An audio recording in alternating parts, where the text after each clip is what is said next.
She was 7 years old, barefoot, and completely unafraid. He was Kang Joon-ho, 42, Korean, and the kind of man whose silence alone could empty Can a you find my boardroom. mama? His net worth had 11 digits. His patience had none. He owned buildings in Seoul, Singapore, and San Francisco. He had not smiled, genuinely smiled, in 4 years, 3 months, and an indeterminate number of days. Not since his father died mid-handshake at a board meeting and left him an empire that felt like a coffin. He was sitting alone on a private stretch of Malibu beach, still wearing his dress shirt, sleeves rolled to the elbow, collar open, tie loose, because he had driven straight from the airport after the worst week of his professional life. The Pacific Ocean was doing what it always did, being violently, stupidly indifferent to human suffering. He appreciated that about it. That was when the shadow fell across his shoes. He looked up. She was small and round-faced, with enormous dark eyes and 2 puffy pigtails dusted at the ends with actual beach sand. She wore a yellow swimsuit with a cartoon crab on the front and an expression of such calm determination that for a moment, just a moment, Kang Joon-ho forgot his entire empire was burning. "Excuse me, mister, can you help me find my mom?" He blinked once, then twice. In his 42 years of life, through hostile takeovers, government audits, and one genuinely harrowing incident involving a competitor's lawyer and a live octopus, no one had ever spoken to him with such absolute, weaponized innocence. "Can you help me find my mom?" He opened his mouth to say, "I am not the right person for this. Find a lifeguard. Find a normal human being." But she had already sat down beside him in the sand. Just like that, as if he had said yes. 3 strangers on a beach that had no business existing. Her name, she informed him very seriously, was Amara. Amara Josephine Williams. "My mom gave me all 3 names because she said one name isn't enough for who I'm gonna be." She said this the same way someone might announce a royal title, with total faith. Kang Joon-ho, who had been introduced in Forbes as the most formidable deal-maker in Asian-Pacific private equity, had no idea what to do with a 7-year-old named Amara Josephine Williams. She clearly did not care. She began drawing in the sand between them with one small finger. A house, a sun, a stick figure with a crown. She narrated nothing. She simply drew as if his presence on this beach was perfectly reasonable, perfectly welcome, and had been planned all along. His phone buzzed against his thigh. He ignored it. It buzzed again. And again. "Is that your phone?" "Yes." "Are you gonna answer it?" "No." "Good. My mom says the ocean is the only phone call worth answering when you're at the beach." "The ocean is the only phone call worth answering when you're at the beach." He stared at her, this child, this ridiculous, unbothered child. And for reasons he would never be able to fully explain to his therapist, his COO, or the 17-member board that depended on him being coldly, calculatingly rational, Kang Joon-ho put his phone back in his pocket. Amara Josephine Williams, he would come to learn, had an opinion about everything. She had opinions about the waves, the big ones were showing off. She had opinions about seagulls, rude but valid. She had an opinion about his watch, which she studied with the intensity of an appraiser. "That's a very fancy watch." "Thank you." "My mom says fancy watches are just clocks that decided to be important." He looked down at his Patek Philippe, $430,000, a clock that decided to be important. He almost smiled. She had moved on to building something in the sand now. Not a castle, she was very specific about this distinction. "Castles are for keeping people out," she said, patting the walls smooth with her palms. "This is a house. Houses let people in." She pressed 2 tiny shells into the front, windows, she explained, then a piece of driftwood for a door.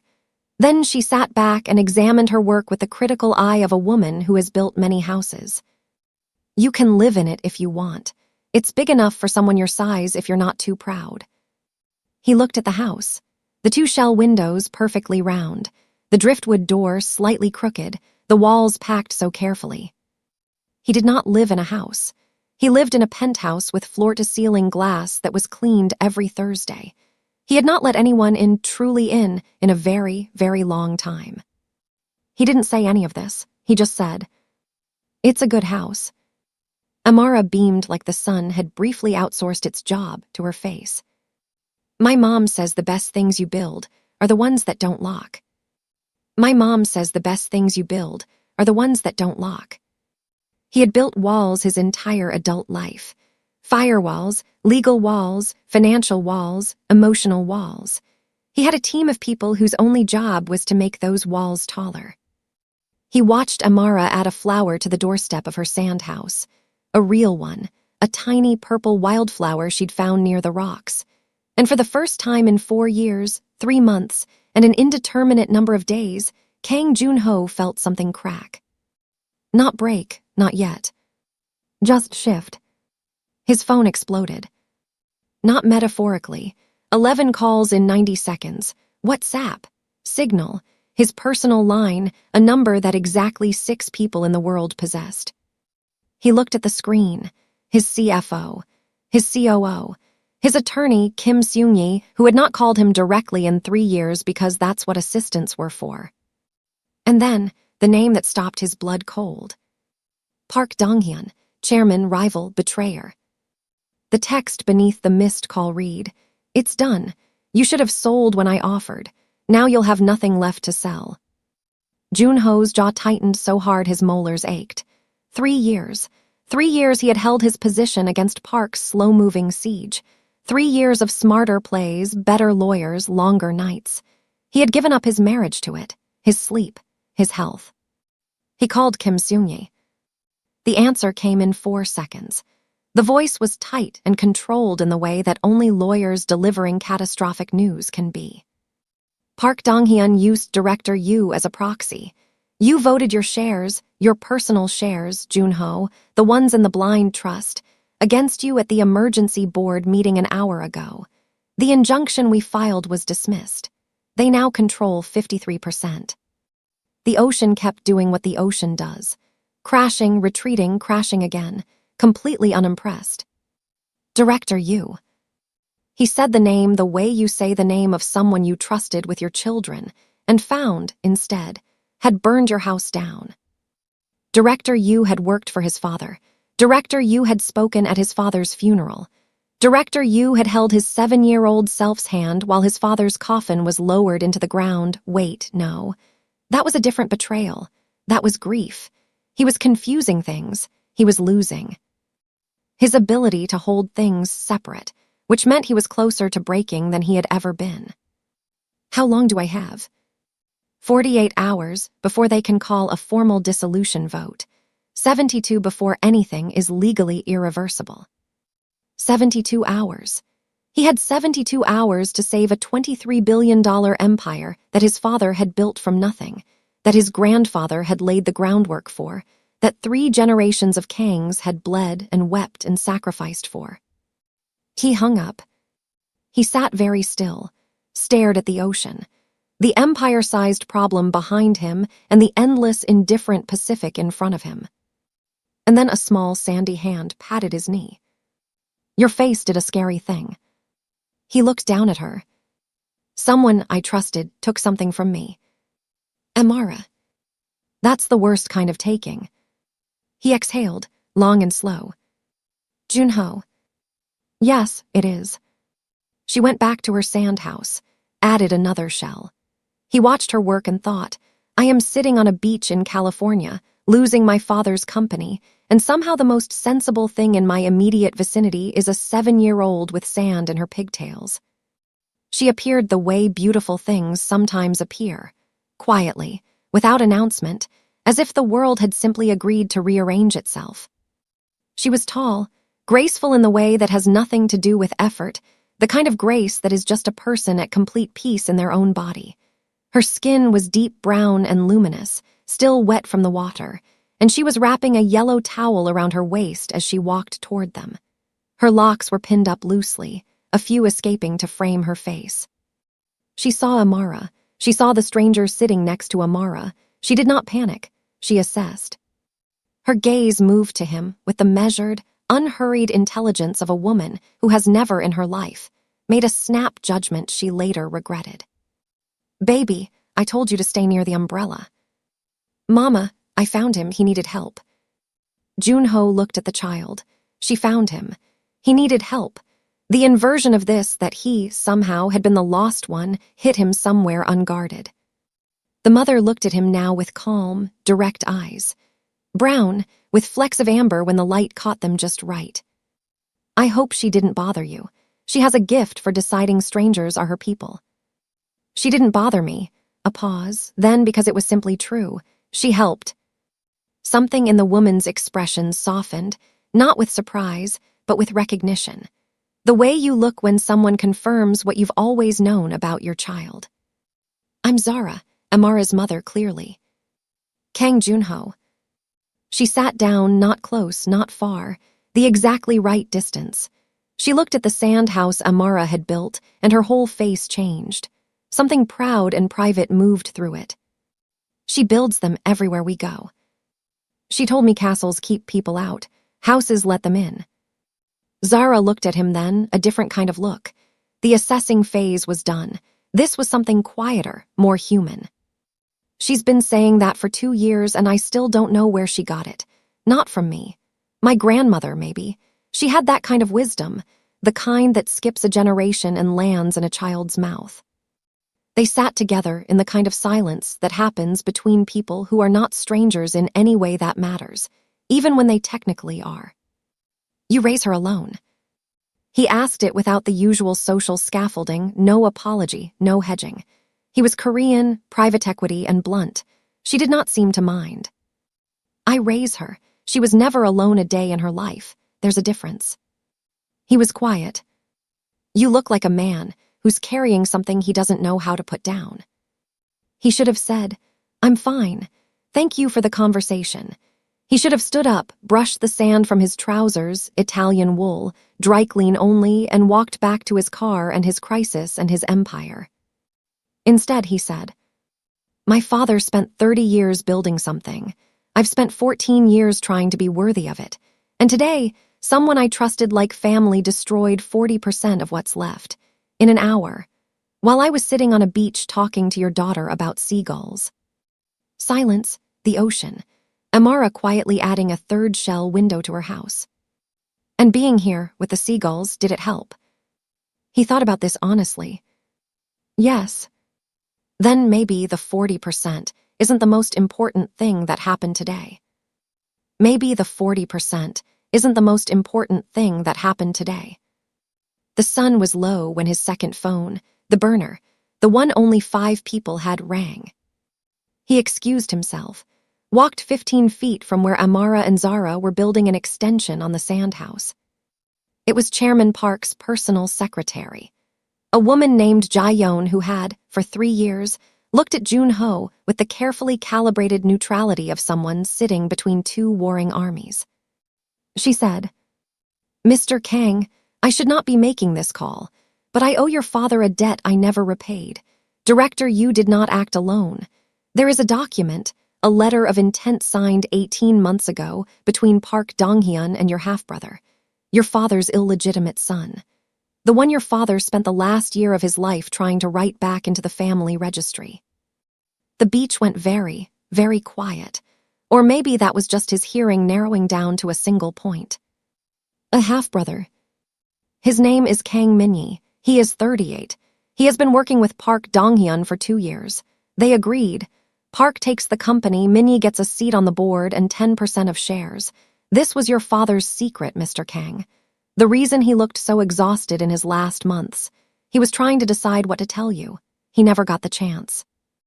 Joon-ho stood on a California beach with sand in his Italian shoes and learned that his father, the man he had spent his entire adult life being worthy of, had kept a son from him. A brother. A second life, hidden in the architecture of all those late nights and mysterious phone calls and the peculiar sadness that had lived behind his father's, eyes like a man who has left something important in a room he cannot return to. His legs did not buckle. He was Kang Joon-ho. His legs did not do that. But his chest, His chest did something it had not done in years. It broke. He had been fighting to protect his father's legacy. He had never known the whole truth of it. He walked back to the sand house. He sat down. He said nothing. Amara looked at him with those enormous, serious eyes. She had, in his absence, added a gate to the front of the house. Not a door, a gate. Open, always open, just a gesture of entrance. The wave knocked over my first house. Earlier, before you came. What did you do?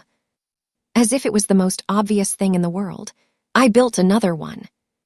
He looked at the house, the 3 shell windows, the driftwood door, the open gate, the purple wildflower at the step, slightly wilted now but still there. My mom says if it breaks, you build again. But this time you know where the water comes from, so you build smarter.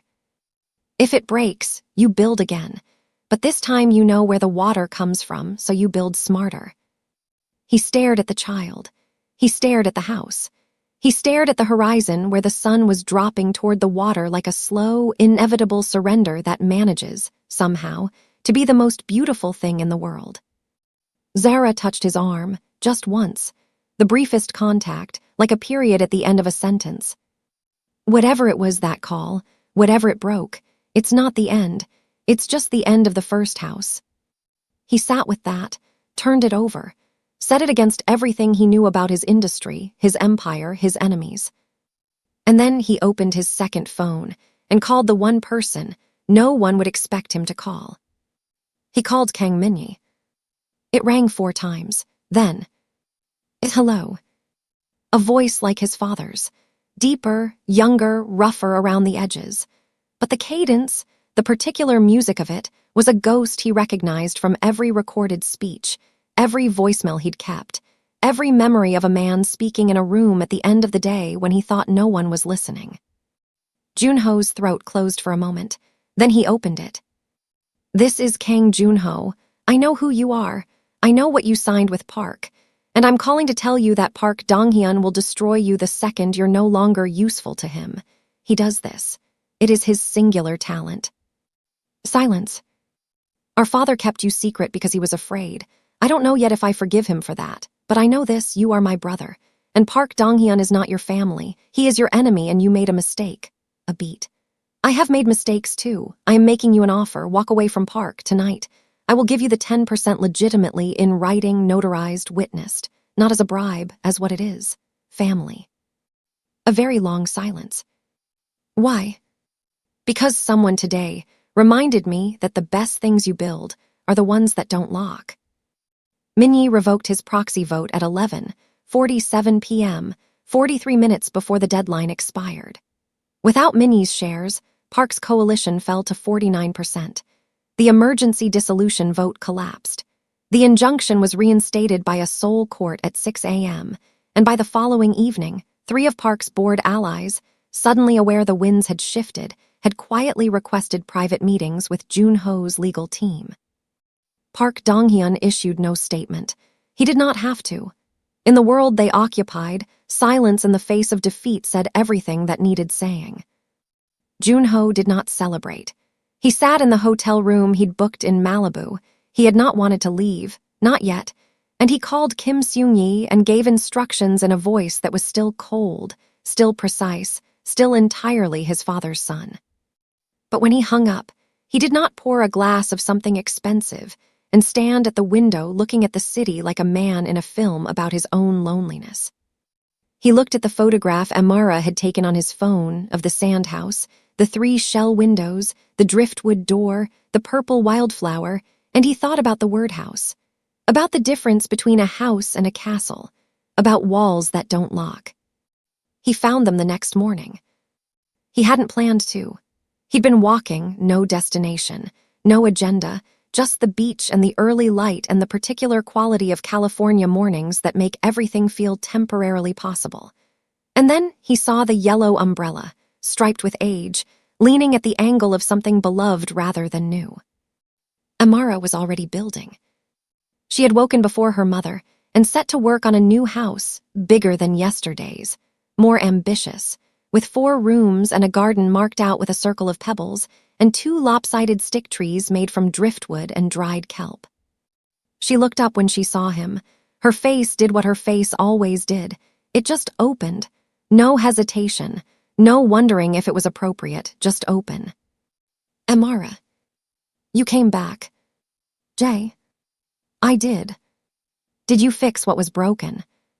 He thought about Minyi, about the 48-hour chess game, about the 17 emails he still hadn't answered, about his father's face in those last months, the weight behind his eyes, the secret he carried like a stone. I started too. Good, you can help me with this room. I'm making it the big one because my mom says the heart of the house should always be the biggest part. The heart of the house should always be the biggest part. He sat down in the sand. Italian wool trousers, $400,000 watch, 11-digit net worth.